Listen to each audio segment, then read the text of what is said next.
প্রথম অধ্যায় থেকে স্লাইড ক্যালিপার্সের উপরে একটা আমরা কোশ্চেন সমাধান করব। দিনাজপুর বোর্ড 2025 সালে যেটা আসছে কোশ্চেনটা, গ নম্বর কোশ্চেনটা আছে বস্তুটির দৈর্ঘ্য নির্ণয় করো। উদ্দীপক থেকে আমরা জাস্ট দৈর্ঘ্য নির্ণয় করার জন্য যে যে তথ্য লাগবে আমরা সেটা একটু দেখে নেই।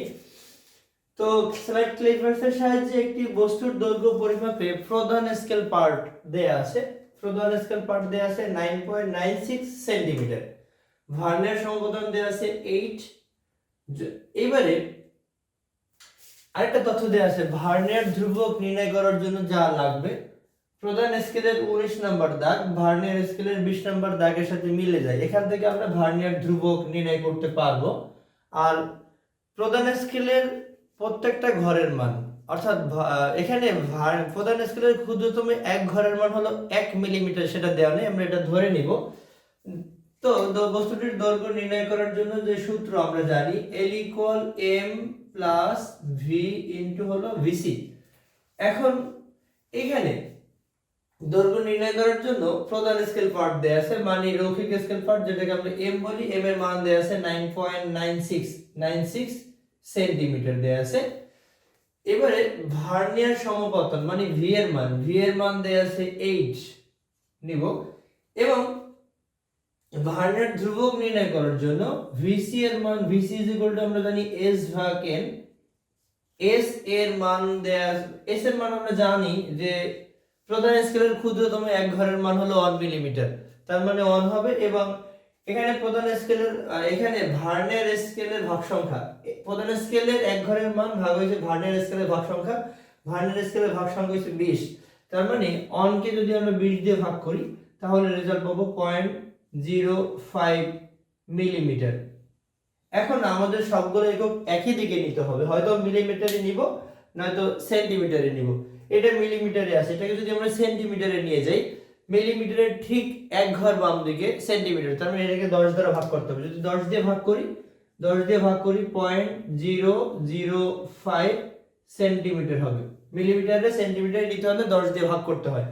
তো আমরা এখন সবগুলো তথ্য যদি এখানে ব্যবহার করি, m এর মান হলো 9.96 প্লাস v এর মান plus v into vc, v এর মান হলো 8 ইনটু vc এর মান হলো 0.005।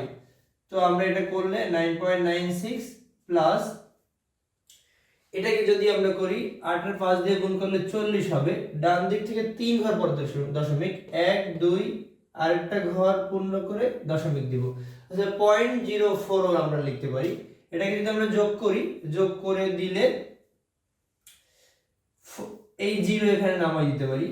4 আর 6 যোগ করলে 10, 0 হাতে থাকে 1, 9 1 10, 10 0 হাতে থাকে 1, 9 1 10, অর্থাৎ এখানে আমরা বলতে পারি শুধু 10, এখানে 10 সেন্টিমিটার, 10 সেন্টিমিটার। এখানে যদিও দশমিকের পরে 3 ঘর, আমরা 3 ঘর পরে দশমিকের পরে এরকম কাজে লাগতেছে না, অর্থাৎ হ্যাঁ বস্তুটির দৈর্ঘ্য নির্ণয় করলাম। বস্তুটির দৈর্ঘ্য হলো 10 সেন্টিমিটার।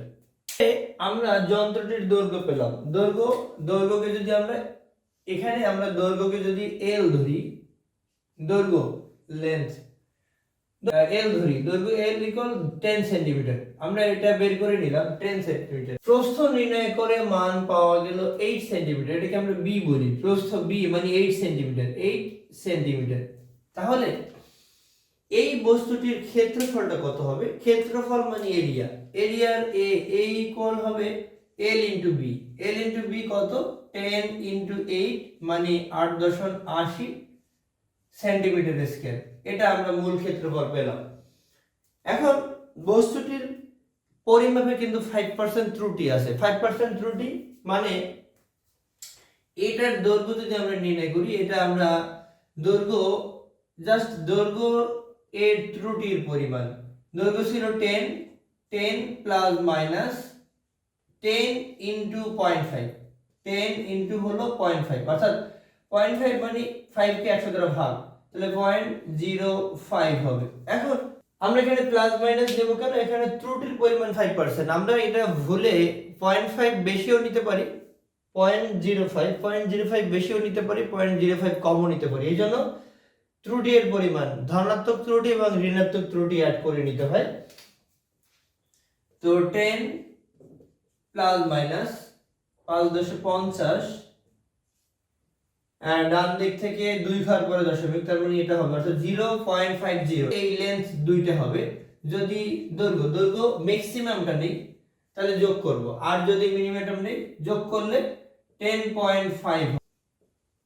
মিনিমামটা নিব মানে কম নিব, কম নিলে কত হবে, কম নিলে এটা আমরা বিয়োগ করে দেব।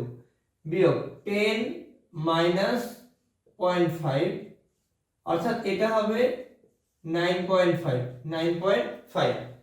একইভাবে আমরা প্রস্থেও এই আপেক্ষিক ত্রুটির পরিমাণটা অ্যাড করে নেব, অর্থাৎ যদি 5% ভুল থাকে প্রস্থ বরাবর, প্রস্থ নির্ণয় করার ক্ষেত্রেও, তাহলে বি এর মান নির্ণয়ের ক্ষেত্রে 8 প্লাস 8 প্লাস মাইনাস হবে, plus minus 8 plus minus 8 into 0.05, তাহলে 8 প্লাস মাইনাস 5 কে 8 দ্বারা গুণ করলে 40 হবে। 40 ডান দিক থেকে 2 ঘর পর দশমিক অর্থাৎ 0.40, এটাকে আমরা লিখতে পারি 0.40। তার মানে বি ম্যাক্সিমাম যদি নেই, বি ম্যাক্সিমাম নিলে আমরা দিব যোগ প্লাস 0.40, তাহলে এটা আসে 8.4 নিতে পারি। যদি বি মিনিমামটা নেই, বি মিনিমাম নিলে বিয়োগ করব 8 মাইনাস 0.40, তাহলে এটা আসে অর্থাৎ 7.6 সেন্টিমিটার। একক আমরা অ্যাড করব সেন্টিমিটার, এখানে ছিল এটা সেন্টিমিটার এবং এটা আমরা লিখব এই সেন্টিমিটার। অর্থাৎ আমরা এখানে কিন্তু ম্যাক্সিমাম দৈর্ঘ্য 10.5 নিতে পারি, মিনিমাম যদি দৈর্ঘ্য নেই তাহলে 9.5। যেহেতু এখানে ত্রুটির পরিমাণ দেয়া আছে, অর্থাৎ এটা যন্ত্রের মাধ্যমে হতে পারে বা ব্যক্তিগত ত্রুটিও হতে পারে। বি এর মান দেয়া আছে অর্থাৎ প্রস্থের মান দেয়া আছে, প্রস্থতে একইভাবে যদি 5% ত্রুটি নেই, যদি আমরা বেশি নেই 8.4 নিতে পারি, আর যদি মিনিমামটা নেই তাহলে 7.6 এটা নিতে পারি। এবারে আমরা এখন দেখব এই আপেক্ষিক ত্রুটি অ্যাড করে আমাদের মিনিমাম এবং ম্যাক্সিমাম ক্ষেত্রফলটা কত হয়, অর্থাৎ আমাদের কম্পেয়ার করতে হবে যে এখান থেকে ম্যাক্সিমাম ক্ষেত্রফলটা কত আসে। অর্থাৎ আমরা যদি সর্বোচ্চ দৈর্ঘ্য এবং সর্বোচ্চ প্রস্থ নেই তাহলে আমরা ম্যাক্সিমাম ক্ষেত্রফলটা পাবো 10.5 ইনটু হলো 8.4 সেন্টিমিটার স্কয়ার। তাহলে আমাদের এখান থেকে ম্যাক্সিমাম ক্ষেত্রফলটা দাঁড়াবে 10.5 করব আমরা,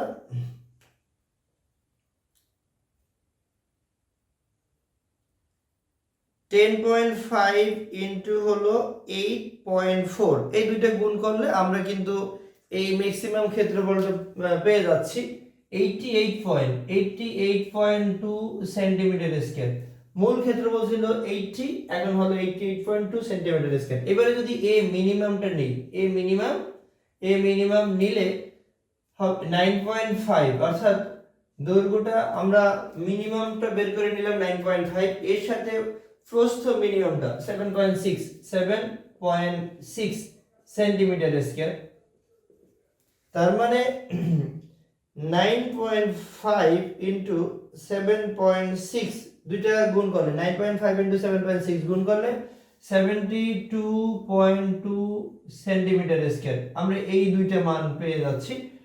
এখন আমাদের তুলনা করতে হবে যে এখানে ত্রুটি, ক্ষেত্রফলের ত্রুটি দুই ধরনের হবে, একটা হইছে ম্যাক্সিমাম এরর আর একটা হইছে মিনিমাম এরর। আমরা যদি এই ম্যাক্সিমাম ত্রুটির পরিমাণ এরর বললাম, এটাকে এই বড় ক্ষেত্রফলকে এই মূল ক্ষেত্রফলের সাথে কম্পেয়ার করতে হবে। আমরা যদি এখানে মডুলাস বা পরম মান ইউজ না করি তাহলে আমরা সর্বোচ্চ ক্ষেত্রফল থেকে এই মূল ক্ষেত্রফলটাকে বাদ দিব। তার মানে 88.2 মাইনাস হলো 80 সেন্টিমিটার স্কয়ার। যদি আমরা বিয়োগ করি তাহলে যেটা হবে 0.2 আর এখানে হবে অর্থাৎ 8.2 সেন্টিমিটার স্কয়ার। 8.2 সেন্টিমিটার স্কয়ার এটা হচ্ছে ম্যাক্সিমাম ত্রুটি। আর যদি এই মিনিমাম এররটা নেই তাহলে যা করতে হবে এই সর্বনিম্ন ক্ষেত্রফলকে মূল ক্ষেত্রফলের সাথে কম্পেয়ার করতে হবে। এখন কিন্তু মূল ক্ষেত্রফলটা বড়, যদি মডুলাস আমরা ব্যবহার না করি বা বড় মান ব্যবহার না করি তাহলে মূল ক্ষেত্রফলটা আগে লিখব। 80 মাইনাস হলো 72.2 বিয়োগ করে দেব সেন্টিমিটার স্কয়ার, তাহলে কত হয় 8 পয়েন্ট, এখানে 7 হাতে থাকে 1 8 অর্থাৎ 7.8 সেন্টিমিটার, অর্থাৎ এখানে 7.8 সেন্টিমিটার হয়, 7.8 সেন্টিমিটার আসে। এখন আপেক্ষিক ত্রুটি এর পরিমাণ, আপেক্ষিক ত্রুটি এর পরিমাণ যদি নিতে চাই রিলেটিভ এরর বা আপেক্ষিক ত্রুটি, আপেক্ষিক ত্রুটির আমরা সূত্রটা জানি। আপেক্ষিক ত্রুটি মানে চূড়ান্ত ত্রুটি, এই যেটা আমরা বের করলাম এখানে, এটাই কিন্তু চূড়ান্ত ত্রুটি ছিল। চূড়ান্ত ত্রুটি আমরা এখান থেকে নিব কোনটা, সর্বোচ্চটা নিব। তার মানে চূড়ান্ত ত্রুটি ভাগ হলো পরিমাপকৃত মান, চূড়ান্ত ত্রুটি ভাগ হলো পরিমাপকৃত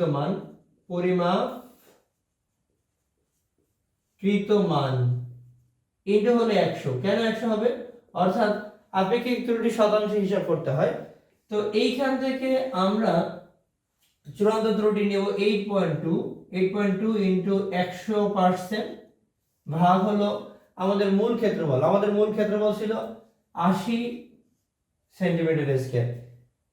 যাই হোক, আমরা এখন যদি 82.2 ইনটু হলো 100 ভাগ হলো 80,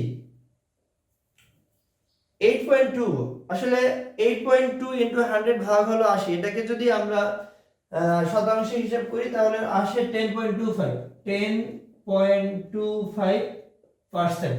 আমাদের এখানে বলা আছে যে যদি আমরা পরিমাপে 5% ত্রুটি নেই, অর্থাৎ দৈর্ঘ্য এবং প্রস্থ পরিমাপে যদি ত্রুটি এর পরিমাণ 5% হয়, তাহলে এই মানে এই বস্তুটার ক্ষেত্রফল পরিমাপের ত্রুটির পরিমাণে আমরা সর্বোচ্চ নিতে পারবো 8%। কিন্তু আমরা এই আপেক্ষিক ত্রুটি বের করলাম, দেখলাম আমাদের আপেক্ষিক ত্রুটির পরিমাণ হয় 10.25%। তাহলে কি এই মানটা গ্রহণযোগ্য মান? তাহলে এটা বলা যায় যে অবশ্যই এই ত্রুটিটা গ্রহণযোগ্য নয়। ফাইনালি আমরা বলবো যে এই আপেক্ষিক ত্রুটি এর পরিমাণ যেহেতু 8% এর চেয়ে বড়, 8% এর চেয়ে 10.25 কিন্তু 8% এর থেকে অনেক বড়। তার মানে আমাদের একটা লিমিট করে দিল 8% পর্যন্ত, 8% এর চেয়ে বড় হলে নিতে পারবো না, তার মানে এটা গ্রহণযোগ্য মান নয়।